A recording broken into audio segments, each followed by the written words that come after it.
میں نے عرض کیا کہ گھر کے خاتمے سے مراد ہے معاشرے کا خاتمہ. کیوں؟ کہ ہر چیز کا ایک بیسک یونٹ ہوتا ہے. جیسے ہمارے جسم کا بیسک یونٹ ہے سیل، ہے نا، خلیہ. جب خلیے ٹوٹ پھوٹ کا شکار ہونے لگ جاتے ہیں نا اور دوبارہ نہیں بنتے تو پھر جسم مر جاتا ہے. اسی طرح مکان جو بنتا ہے اس کا بیسک یونٹ اینٹ ہے.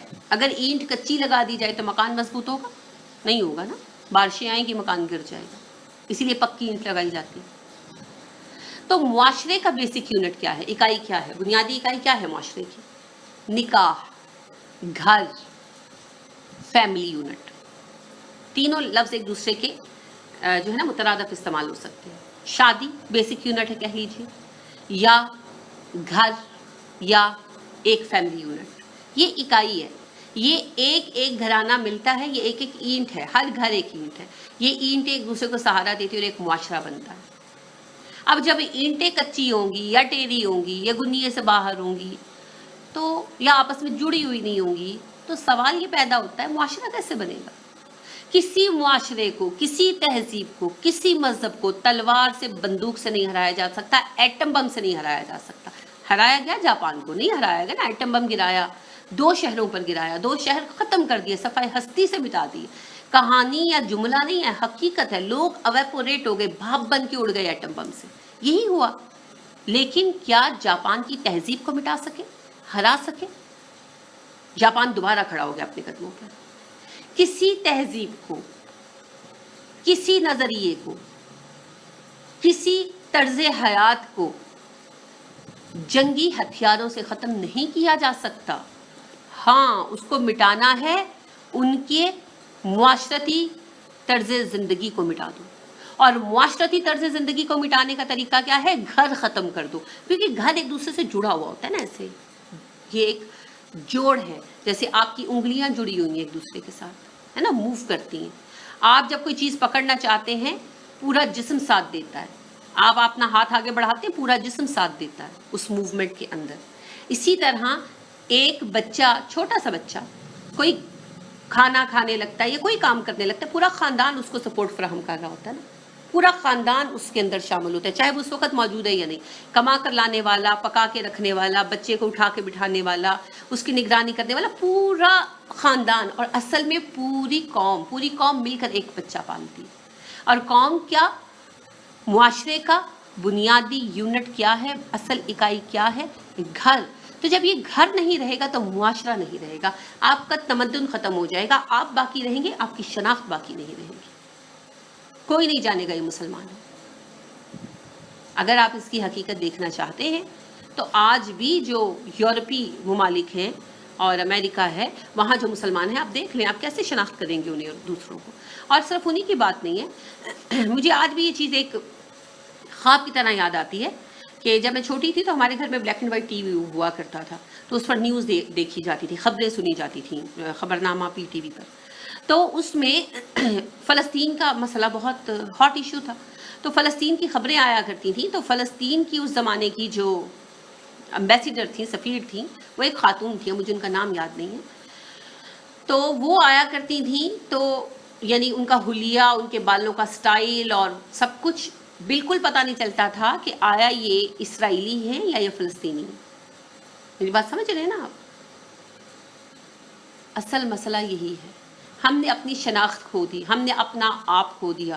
ہماری قوم کا، ملت اسلام بحیثیت مسلمان ایک قوم کی بات کر رہی ہوں، ہم نے ہمارے لوگوں کے ایک بڑے حصے نے، مسلمانوں کے ایک بڑے حصے نے اپنی شناخت کھو دی، جس کی وجہ سے آج ہم لوگ بے بنیاد کھڑے ہیں، ڈاواں ڈول ہیں. ادھر سے لڑکتے ہیں ادھر جاتے ہیں، ادھر سے لڑکتے ہیں ادھر جاتے ہیں. اب یمن کے لوگ نکل رہے ہیں، آپ نے دیکھا کتنا بڑا ڈیزاسٹر ہے، کتنی بڑی تباہی ہے. تو یمن والوں کو دیکھ کر اور یورپینز کو کوئی فرق پتہ چلتا ہے؟ کوئی فرق نہیں پتہ چلتا. ہم نے اپنا آپ گوا دیا، اپنا آپ گوا دیا ہم نے. اب مسئلہ یہ ہے کہ اگر ہمارے یہاں شادی کے اس انسٹیٹیوشن کو، گھر کو ختم کر دیا جائے گا جس طرح دوسرے مسلم ممالک میں بھی ختم کیا گیا، تو نتیجہ کیا نکلے گا؟ وہی جو دوسروں کا نکلا. آج ہتھیاروں کی جنگ کم ہو گئی ہے، آج اصل جنگ تو نظریات کی ہے. اب ہمارے سامنے شادی سادہ مسئلہ نہیں رہ گیا. اس کو ان ساری چیزوں نے مل کر ایک مصیبت بنا دیا ہے، ایک گورکھ دھندا بنا دیا ہے. ہم ان ساری چیزوں کو دیکھیں گے. ٹھیک ہے، یہ ایک تفصیلی موضوع ہوگا اور میری کوشش ہے، تائید تو اللہ نے ڈالنی ہے، اللہ نے کرنی ہے تائید، اور برکت بھی اللہ نے ڈالنی ہے. میری یہ کوشش ہے کہ یہ ایک ایسی سیریز بنے جو آج کے ہمارے نوجوان لڑکے لڑکیوں کے لیے زیادہ سے زیادہ فروٹفل ثابت ہو سکے، کیونکہ بچے جس قدر اس چیز کو لے کر پریشان ہیں اور جتنا وہ سوال کرتے ہیں. اچھا، ایک طرف یہ بھی رجحان ہے کہ جی شادی سنتی ہے نا، میں نہیں کرتی، کیا ہے. ایک طرف یہ بھی رجحان ہے. دوسری طرف رجحان کیا ہے؟ شادی کر کے غلامی ضرور کرنی ہے. ابھی چونکہ جنسی آزادی بہت زیادہ نہیں ہمارے بچوں کے ذہن میں الحمدللہ پنپ پائی، تو اس لیے ابھی تو وہ سب کچھ چھوڑ دینے کو آمادہ ہو جاتے ہیں نا کہ ہم ترک دنیا قسم کی زندگی بسر کر لیں. لیکن اگر یہی صورتحال رہی تو پھر آگے چل کر، کیونکہ جنسی خواہش تو ایک قدرتی خواہش ہے نا، ایک قدرتی جذبہ ہے انسان کے اندر، ایک نیچرل ہنگر ہے، اس کو ختم تو نہیں کیا جا سکتا، تو پھر وہ رستے ڈھونڈے گی. تو اگر شادی سے کترانے والے بچوں کو، جو کہ ایک بڑی تعداد اب ہوتی جا رہی ہے، ان کو کوئی رستہ نہیں ملے گا تو پھر حرام کاری کی طرف ہی جائیں گے نا، پھر وہ جنسی آزادی کی طرف بھاگیں گے اور پھر اس کے لیے رستے تلاش کریں گے اور جواز ڈھونڈیں گے. پھر ایسا مادر پدر آزاد معاشرہ بنے گا جیسے مغرب میں بنا. تو لہٰذا شادی کا یہ موضوع جو شروع ہوا ہے، بظاہر تو یہ شادی کا موضوع ہے، لیکن اس کے اندر بہت کچھ مکس ہو گیا ہے آج کے حوالے سے. ہم صرف اس کے احکام نہیں دیکھیں گے، اس کے سارے مسائل اور مباحث دیکھیں گے جو آج آ رہے ہیں. بہت عرصے سے اس کے سوالات جمع ہو رہے تھے، تو یہ سارے سوالات جو تھے بہت توجہ طلب تھے اور بہت تفصیل طلب بھی تھے. تو میں نے اسی لیے سوالوں کے جواب دینے سے ہمیشہ احتراز کیا، کیونکہ مجھے پتا تھا یہ بحث چھڑ گئی تو چھڑ گئی. تو اب میں ان سارے انشاءاللہ سوالات کا جو وقتاً فوقتاً آتے رہے ہیں، اور وہ مسائل بھی جو میں اپنی جو لائف میری کلاس جو چلتی ہے ان پرسن، اس میں جو ہمیں مسائل پیش آتے ہیں اور جو ڈسکشنز ہوتی رہی ہیں، ان کو بھی ہم مد نظر رکھیں گے. تو پھر اس کے مختلف پہلو ہوں گے. ہم دیکھیں گے کہ آزادی نسواں کی کیا حقیقت ہے اور اسلام عورتوں کو کیا حقوق دیتا ہے، اور آزادی نسواں میں عورتوں کے لیے کیا ہے اور اسلام کے دیے ہوئے حقوق میں عورتوں کے لیے کیا ہے، اور عورتوں کے لیے کون سا طریقہ درست ہے، اور مردوں کے لیے اسلام نے کیا حدود رکھی ہے، اور آزادی نسواں کی صورت میں مردوں کو کون سی حدود و قیود کا سامنا کرنا پڑتا ہے. کیا اسلام مردوں کو زیادہ باؤنڈ کرتا ہے یا یہ آزادی نسواں کے قوانین باؤنڈ کرتے ہیں، یہ دیکھیں گے. پھر ہم یہ دیکھیں گے کہ شادی کے سلسلے میں جو دو خاندان اکٹھے ہوتے ہیں، ان کے حوالے سے مرد و عورتوں کی ذمہ داری کیا ہے، یعنی داماد کی کیا فرائض ہے اور بہو کے کیا فرائض ہیں کہ نہیں ہیں. ٹھیک ہے، یہ بھی انشاءاللہ تفصیلاً جائزہ لیں گے. پھر ہم یہ بھی دیکھیں گے کہ کیا شادی عورت کو کام کرنے سے روکتی ہے، اور کیا یہ عورت کی خود مختاری انڈیپینڈنس کے منافی ہے، نہیں ہونی چاہیے، کیا صورتحال ہے، کیا کریں. اور ہم یہ بھی دیکھیں گے کہ شادی کی ناکامی کی اصل وجوہات کیا پیش آ رہی ہیں، کیا سبب ہے، اور کیا یہ کمانے کی وجہ سے ہے یا تعلیم کی وجہ سے ہے یا میڈیا کی وجہ سے ہے کیا اصل میں مسئلہ کیا بن گیا ہے. اور ہم یہ بھی دیکھیں گے کہ بچوں کے متعلق جو ذمہ داری ہے اس کی کیا صورتحال ہے اور ہمیں کیا کرنا چاہیے، اور کیا واقعتاً بچوں کی پیدائش اور ان کی ذمہ داری عورت کو روک دیتی ہے ان کے کامیابیوں سے. شادی کے فوائد کیا ہیں، کیوں شادی کی جائے، عورت کو کیا حاصل ہوگا، مرد کو کیا حاصل ہوگا. ہم اس میں یہ بھی جائزہ لیں گے کہ میاں بیوی کے ازدواجی تعلقات جو ہیں ان کی کیا اہمیت ہے، آیا اسلام میں پسندیدہ ہیں یا ناپسندیدہ ہیں، اور ایک انسان کو اپنی زندگی میں انہیں کیا مقام دینا چاہیے، پسند کرنا چاہیے یا نفرت کرنی چاہیے، ہے کیا اصل بات. یعنی ہم کس طرح اپنی زندگی کو شیڈیول کریں ان چیزوں کے لیے، اور ہم اپنے آپ کو اس کے لیے کس طرح تیار کریں، کیا اس کا کوئی فائدہ ہے یا یہ کوئی گندی چیز ہے. تو یہ ساری چیزیں جو ہیں، یہ سارے موضوعات آئیں گے.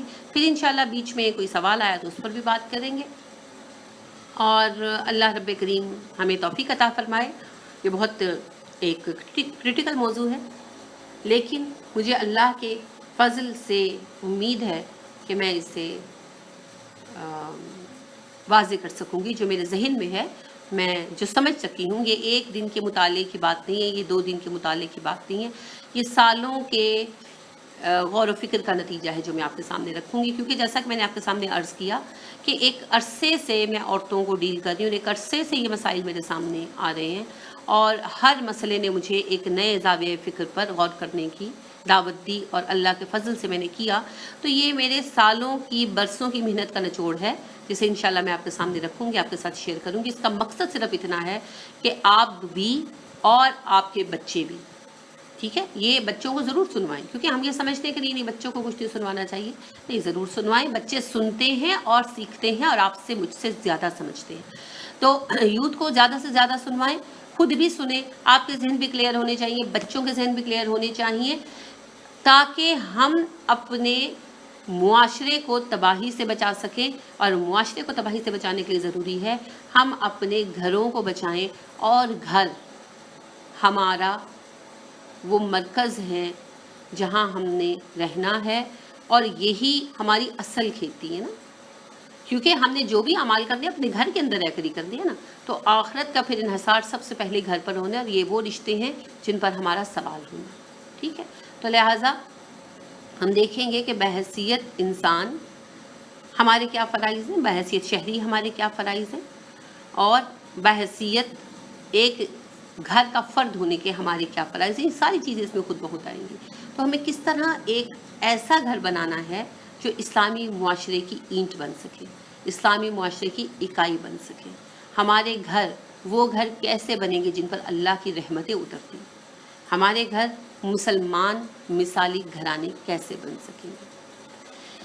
میں نے پہلی دفعہ کسی موضوع کا تعارفی لیکچر اتنا تفصیلی دیا ہے، اس کا مقصد یہ ہے کہ آپ بخوبی سمجھیں اور ساتھ چلیں، یہ بہت ضروری ہے، اور اس کی اہمیت کے پیش نظر اس کو ہم تفصیل سے ہی لے کر چلیں گے، اور اس کا کوئی پہلو تشنہ نہیں چھوڑیں گے انشاءاللہ۔ ہماری طرف سے صرف کوشش ہوتی ہے، اور کامیابی اللہ کی طرف سے ہے، تائید اور نصرت اللہ کی طرف سے ہے، ہم اللہ سے اس کی تائید و نصرت مانگتے ہیں، آسانی مانگتے ہیں۔ اللہ رب کریم میری زبان کی گرہیں کھولے اور ہم سب کے دلوں کی قفل کھول دے، تاکہ بات دلوں میں اتر سکے اور ہم سمجھ سکیں، اور جو مقصد اس عظیم الشان کوشش کے پیچھے ہے، عظیم الشان بمانے جو کوشش کا کینوس ہے، میں اس کی بات کر رہی ہوں، باقی اس میں جو بھی وسعت آنی ہے، عظمت آنی ہے، وہ تو اللہ کی طرف سے آنی ہے، میں کینوس کے بنا پر کہہ رہی ہوں کہ یہ جو ایک بڑی کوشش ہے، اللہ رب کریم اس کو نبھانے کی توفیق دے اور اس میں برکت دے، اور اس کا مقصد جو ہے اللہ اس کو پورا کرے، آمین۔ سبحانک اللہم و بحمدک ونشہد ان لا الہ الا انت ونستغفرک ونتوب الیک۔ السلام علیکم ورحمۃ اللہ وبرکاتہ۔